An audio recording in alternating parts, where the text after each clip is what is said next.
খারাপও লাগছে যে এই কাজটা শেষে যদি এই স্বামী নামটা ধীরে ধীরে একটু ফেড হয়ে আসে, তখনও আমার কাছে মনে হবে যে আমার এখন মনে হয় যে আমার নামটা চেঞ্জ করে সামিরই হয়ে যাবে।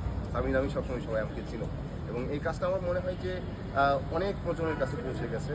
বাচ্চারা থেকে শুরু করে বাবা মা ভাই বোন আমাদের যে যারা আছে এবং আমার যারা আছেন বাবা মায়ের বয়সে সবাই দেখেন, তো সবার কাছে আমরা পৌঁছে গেছি।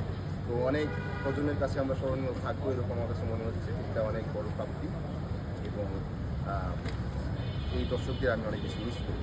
এই আর কি। আচ্ছা, তোমার কাছে আমার প্রশ্ন আছে। চলে এসছে আবার। হ্যাঁ, আমার প্রশ্ন হচ্ছে আমাদের গল্প নাটকে কোন চরিত্রটাকে তুমি সবচেয়ে বেশি ভালোবাসো? সবচেয়ে বেশি ভালোবাসি বাবাকে, আর সবচেয়ে বেশি মিস করবো ফাহাদ ভাইকে, কারণ তার সাথে আমার ঝগড়াঝাটি বেশি।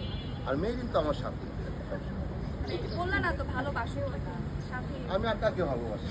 তো এটা বলো। এটা কি প্রশ্ন করতে হয়? ভালোবাসার কথা আমি মুখে বলতে পারি না খুব একটা, এই আর কি। এই যে একটু কারণ আমি আগে যে অনেক বেশি ভালোবাসি।